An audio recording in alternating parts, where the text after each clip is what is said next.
Hey there, horror movie tea sippers. The following podcast will contain spoilers for the movie we are about to review. If you have not seen the movie and do not wish to have anything ruined prematurely, then please do not continue to listen until after you have seen the movie. And welcome to the Horror Movie Tea Podcast.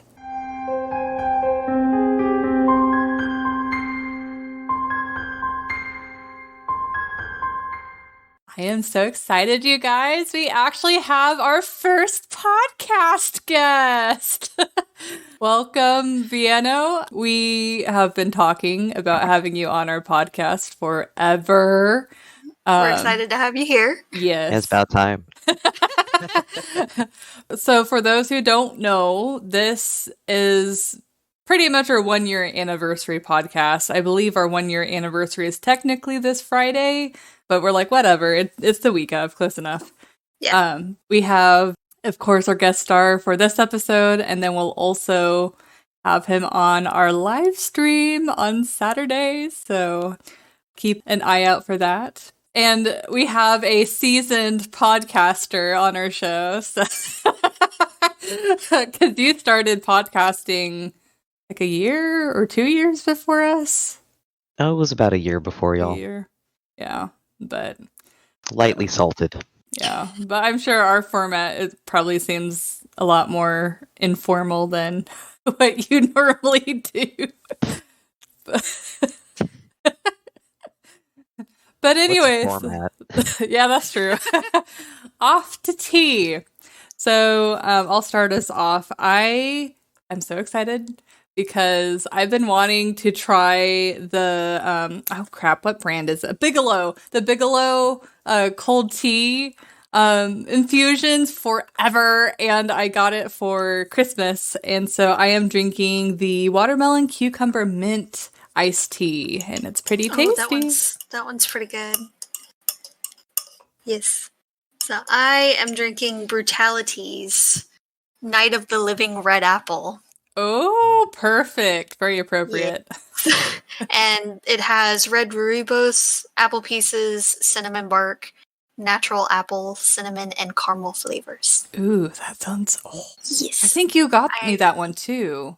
I haven't tried it yet. I'm waiting for it to cool down just a little bit. Excited. But I'm excited. It does sound very tasty. Yes. I am drinking Stash. I have to read it because I'm like, huh?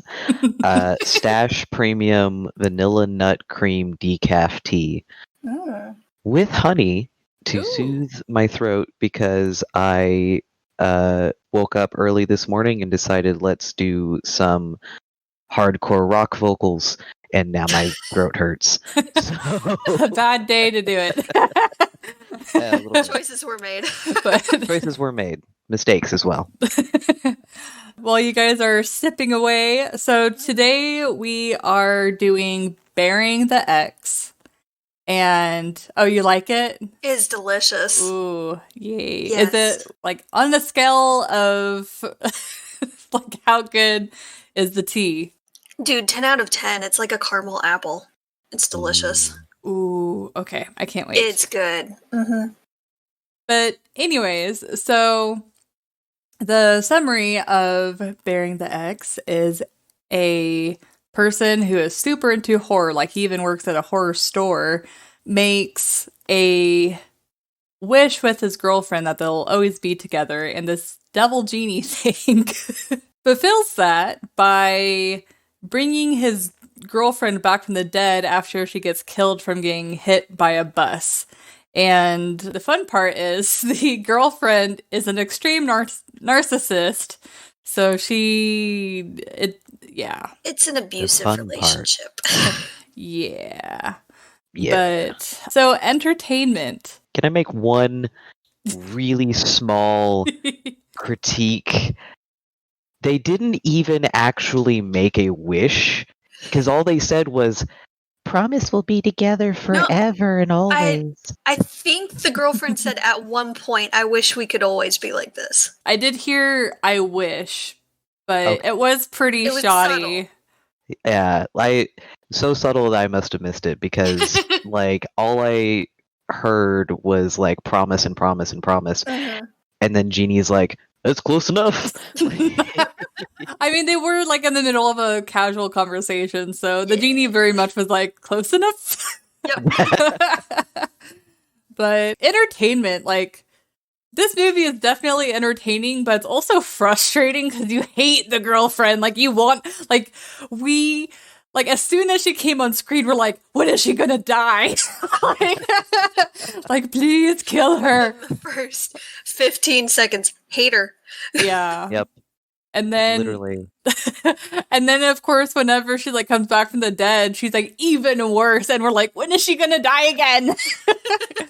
But it's like there's so many cute romantic moments between the ice cream shop owner and the main character. This one's tough. Okay, I think I would give it like a 6.5. It's like it's not quite good enough for a 7. I'm not going to like rewatch it all the time. It's going to be like once in a great while type of movie, but I'd totally rewatch it. What about you guys? Honestly, I'd put it at like an 8. Like the quips were fun. Yeah, that's true. I hated the X, but it was one of those where it's like it's fun to hate her That's because true. she is just, let's make a list of every possible stereotype of a really annoying vegan and check them off one by one. And that played in really well to her being so controlling and manipulative and abusive. So, like, it's really, really satisfying when they're actually beating the shit out of her at the end. Yeah. Okay, you buttered me up. I'm raising it to a 7. But that's as far as I'll go. So I also give it a 7, a hesitant 7.5. It is a really funny movie. This is, I think, the 3rd or 4th time I've seen it, and it just gets better every time. It's hilarious, and you notice different things each time you watch it. So there's good pacing. It is slightly awkward. He is a giant nerd, and so is the love interest, but they're cute, and you ship them immediately. Yeah. Like, it's hard not to really root for them. And the ex is psychotic, abusive, terrifying. They do a really good job at making you hate her right off the bat. She's just over the top. Please kill her. So when she gets hit by the bus, we were all celebrating. It was wonderful. Yeah, like I agree. The pacing was pretty good. Like they give you just enough of her in the beginning where you're like, you really like, come on, break up with her. And then of course the tragedy happens. And then they let you sit on it for a little bit, be like, okay, she's dead for a little bit. And then whenever she comes back, you're like, no. Like right when he finds someone. Yeah, and I was actually so surprised to see that the movie doesn't have that good of reviews. Cause yeah, I mean, it's not for everyone, but it just depends on the taste, really. I do feel like the main guy is a little bit spineless, and that does annoy me a little bit, but it takes all kinds, and that's just the personality type of some people, and I get it. And it did further the plot a little bit. We don't know how long he was in that abusive relationship where she was manipulating him over and over, and that can really wear on a person. Yeah. So I do get it, and it did help in the movie when she came back that he didn't completely go insane. Like he knows this is bad. He wasn't going to do anything with her. He wanted out of the relationship to begin with. Yeah. So he's looking into things. He realized that it was the genie after she mentioned it. And when it broke, he then went to the books and did a little bit of research. He tried to banish her, and then he asked for help. The thing I take issue with is if you're going to call the police, maybe don't lead with my dead ex-girlfriend. Oh my god, yes. Like, maybe don't lead with that, especially on Halloween. Like, yeah. Maybe try something else. Well, even with, like, even if it wasn't Halloween, you don't Yeah. say like, so I promise I'm not crazy and I'm not on drugs, but my ex-girlfriend came back from the dead. No, you just say my crazy ex-girlfriend showed up at my apartment and ate my brother. Well, like killed and ate. Killed and ate. Yes. Like, That's an important distinction. It's presumed he's dead if she ate him. Or it could be a euphemism for they screwed in his apartment. But then why would you call 911 for that? Yeah. If he's the crazy one. The whole thing sounds a little cuckoo. But the whole thing sounds cuckoo, but when you say like my ex-girlfriend showed up at my apartment and ate my brother, so usually when you're talking about having sex with a dude, eating is not usually the euphemism used. Fair. That's generally if you're screwing a girl. Fair. It is LA, but fair. I mean, unless she's eating ass, which, you know, don't kink shame anybody. Guys, if you haven't realized already, this is not a family-friendly episode. I mean, I don't think our episodes have ever been family-friendly, to be fair. I'm going to crank up the not-so-family-friendly. Yeah, like, this is a horror show. I'm sorry, but kids don't need to be seeing horror movies, especially, like, the bloody ones and stuff, but anyways. Yeah. The gore is fine. We just can't talk about eating ass. That's just too far. Oh, no.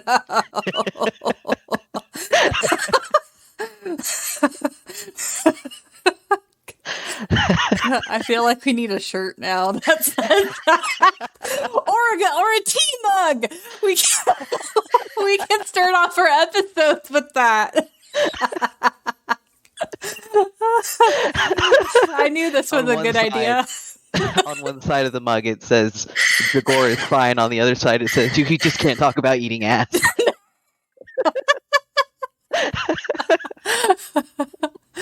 Oh my god. Oh my god.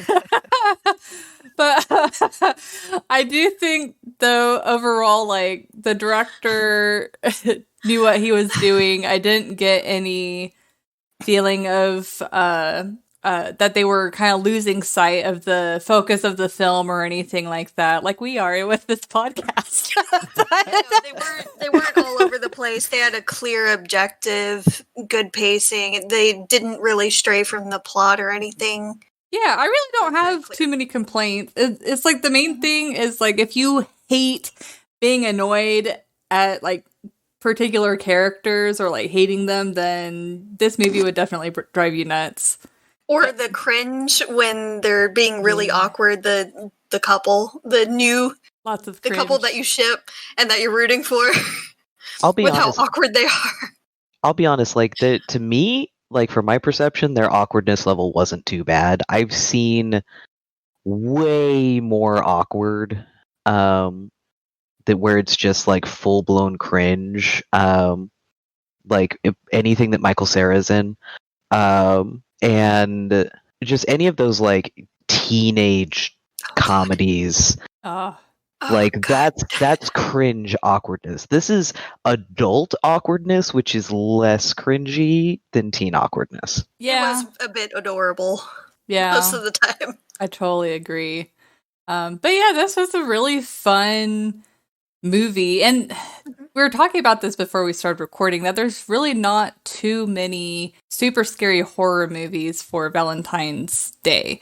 But, I mean, this movie, this is a good replacement, because it's like, it's just, you very much get that horror sense with it. I mean, the main character's a horror fan, but it's just such a fun movie, and it also, like, warms your heart in some places, and then, of course, you're rooting for the death of the ex-girlfriend, and it's just a fun movie overall. Send the dead back to death. Except the brother, like they kept him They around. made an exception for the brother. I mean, it's kind of like the end of Shaun of the Dead. yeah, that's the movie I Yeah. was thinking of. You're like you Yeah, gotta it gave me that vibe. you gotta keep the like comedic guy around at the end. And he was still funny, and I mean, it works well for their advertising. Yeah.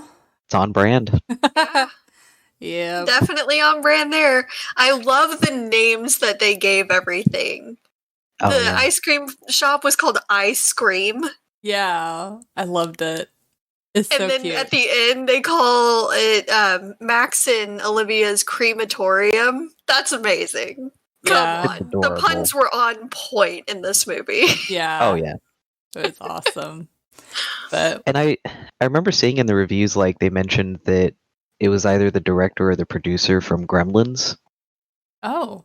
Yeah, I Um, think it's the director. Yeah. So it's got that same kind of like spirit to it where Mhm. it's just kind of silly. It's a little spoofy. Yeah. Yeah. It's a good compromise, though. If you don't really like full-on horror movies, but you want just a little bit of it in there, this is a really good compromise. I did actually get startled when she like shows up after he stabs her in the head. I did get startled a little bit by that. So there's your one jump scare for the whole movie. Yeah. See, I did. I thought it was You really feel your s- creepy. Oh, I'm sorry, go ahead. I thought it was really creepy when Evelyn was going after I should remember her name, the ice cream Olivia? shop. Yeah, Olivia, where you just see like the darkness and then the red. Like that was pretty creepy. Cool. Yeah, those were Yeah. good effects. Those were very nice. And it's things like that that make it not quite a B movie. Yeah. It's not like super A-list, but it's not quite a B movie either. Like a B plus or an A minus. Yes. Yeah, it's like right in there, right in between. I did feel my stomach drop when he opens the door and it's her. When she just came back from the dead.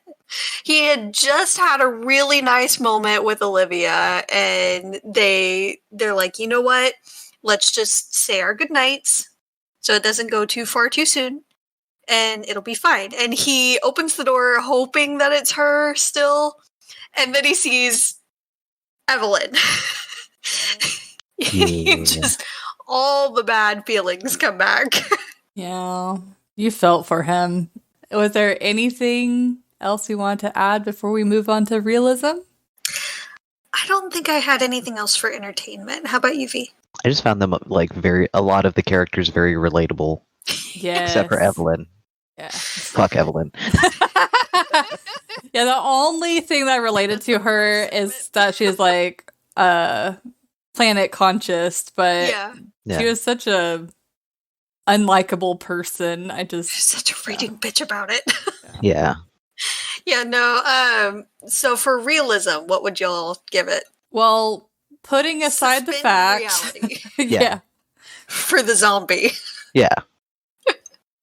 Well, the rotting away, that was a interesting effect, and I think that probably added to the realism because it doesn't matter whether or not you're brought back from the dead. Like there's nothing really stopping you from not decomposing. I'm sorry. Yeah. But and then the fact that he was in a toxic relationship and was having a really hard time. Like I felt like this movie was really much a good representation of what that feels like and how sometimes you do feel like your only out is for the person to die because it's just so difficult to let go, not only for you, but that person, you know, is like harassing you or whatever, so that way you don't let them go. But It's a very extreme situation. well, yeah. It's a giant asterisk there.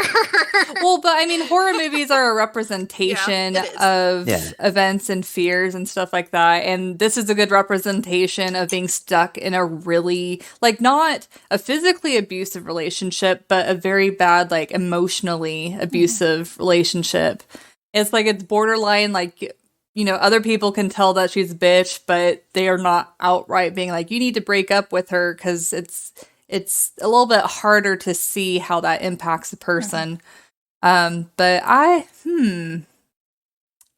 I might be being too nice, but I would give it a 6 because the decomposing I wasn't completely buying, but they at least they eventually did the milky eyes. I don't know about the bloodshot stuff. I don't know if I don't think that would happen. I think it's just the milky blue eyes, but the skin slowly rotting away. And then they also didn't make it super wrinkly, because whenever you decompose, you actually don't get wrinkled. Your skin actually kind of smooths over because it's drying out. It's almost like your if you see mummies, their skin is smoothed over. It's not all wrinkly and baggy or anything like that. Yeah, it almost stretches over your bones. Yeah, so I think they did a pretty decent with that. What about you guys? I think I would put maybe a 7.5. It would have been higher, but thinking about the decomposition parts, and as well as some of the other things with when she's killing the brother and how clean she was able to get it before the main character got home, there would have been blood splattering a lot more places. It would on the couch, on the ceiling. Blood goes places. Arterial spray. Yeah. And then but so for things like that, the practicality of that kind of stuff, that is kind of lowers it, but the relationship part I think was very realistic, because they even have that scene where she's passed out drunk after she's come back from the dead, and he sees her sleeping and peaceful and actually goes down and kisses her, immediately regrets it. But that is a very real moment for somebody that's in that type of relationship, because you do have those moments of well, now that they're not actively being a dickwad, they're kind of sweet looking, and I do kind of still have a little bit of feelings fluttering around in there. And so then you might have that moment of softness. I do also like the fact that you could debate whether or not she was evil before she died, but when they were you get your wish, but it's evil, they did crank up her abuse to 11. Oh yeah. So I do think that the relationship aspect of it, the unrealistic parts are the blood splatter, some parts of the decomposition. She kind of started to go almost more Deadite than traditional zombie, especially towards the end. And then the fact that the brother can get so much poon. Yeah, the brother was kind of nasty. I'm not gonna lie. Yeah. Or the women in that area just had really, really low standards. But you see him get blown off by chicks that walk past him when he's sign spinning. So where's he getting? I don't know if he pays for it or what, but I do take points off for that. I'm thinking probably about a 6 as well. I believe the decomposition was slowed a little bit since they did take care of the body with the embalming and everything. I feel like there would have been a bit more structural damage after she got hit by a bus. Yeah. I feel like her skin wouldn't have been quite as intact. It would probably still have been a closed casket funeral. But not bad, and it does still kind of further the plot a little bit. On the closed casket funeral thing, there's a lot that you can do to make it still be an open casket. I had a friend who died getting crushed by a trash compactor, and they managed to have an open casket funeral for him. Okay, we're going to circle back to that probably after the podcast, because I need to hear this. But anyway, the reactions in the movie were a little bit varied and really interesting to me and fairly accurate. So, the main guy, Max, his reaction was pretty much on point. He slammed the door in her face and for a moment thought he was just hallucinating. Yeah. This can't be happening. There's no way. This kind of stuff doesn't exist in real life. And then he's like, when I open the door, there's going to be no one there. And then he opens it and she's still there, and he's just kind of inside freaking out, trying to keep it together while she's trying to jump his bones, and the entire time is being repulsed, but like trying not to really hurt her feelings. Yeah. Because he's thrown right back into the toxic relationship. Like, her coming back and rotting is basically a physical representation of her just being a super toxic person. Yeah. And him stuck in that toxic relationship with her. Yeah. So I think that was pretty well done. The love interest reaction was pretty good too. She thought that Evelyn had just left. The guy wasn't very explicit in saying, "Oh, she got hit by a bus and died." So I loved the things that he said though. Like, it was great. She moved on. she moved on. I threw her under the bus.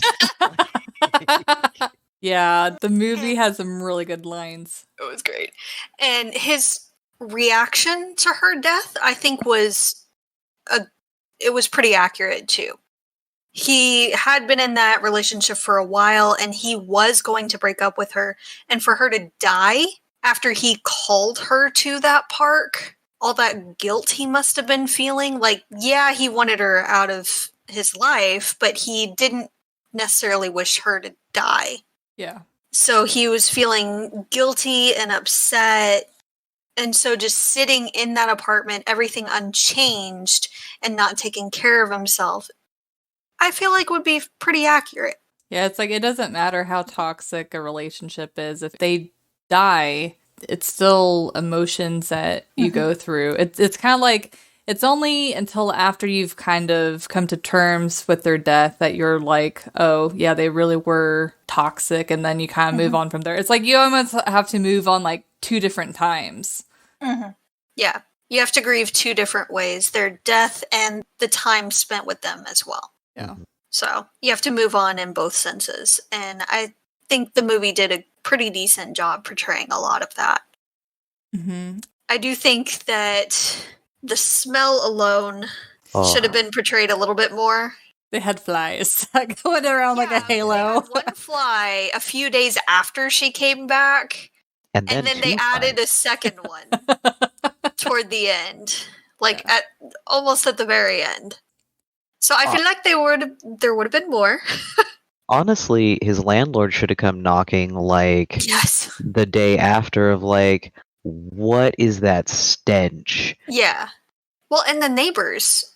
Yeah. The neighbors didn't complain about the smell or the noises they were hearing as she was killing a person and him screaming. Yeah. I don't know what apartment had that thick of walls and flooring and ceiling. I do like how he mentioned when she stomped her foot and broke the board. He's like, there goes the deposit. Such a relatable moment. I know. Oh, yeah. How, like, that's a bad building if you've got, like, just actual floorboards for an apartment, because they usually have concrete for the floors. Because it's sturdier. You would think. And it also blocks a bit more sound. So, again, how did no one hear the screaming when she was killing a dude? And he was a big dude. Yeah. Yeah. Or the thump or whatever. Yeah. I at least want to hear, like, somebody hitting the ceiling with a broom. Yeah. Or banging on the wall. Hey, shut up. We're trying to sleep. You turn it down over there. I will have to Stop kink shaming me.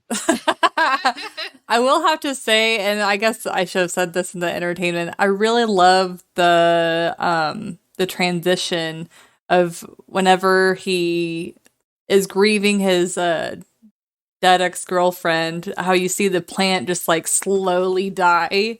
I thought that's a really cool transition. It also shows roughly how much time has passed. Yeah. Which shows that she should have been a lot more decomposed when she shows up. Oh, yeah. Yeah. It is interesting, though, that she pulled herself out of her grave right as he started to move on. Like, the Satan genie was like, haha, you thought. Yeah. Yeah. I think that's also part of their wish, though. Yeah. Because in a way, I mean, she got killed right when he was going to break up with her. And then right when he is about to move on, she comes back from the dead. Like, I think it's just the wish trying to keep itself. Yeah, which for those kinds of like, especially like traditional Jinn wishes, like a Jinn doesn't even have to be satanic. Jinns are just assholes. Yes. Like, That's where the be careful what you wish for thing comes from. yeah. Sorry guys, my allergies are just going nuts. Oh.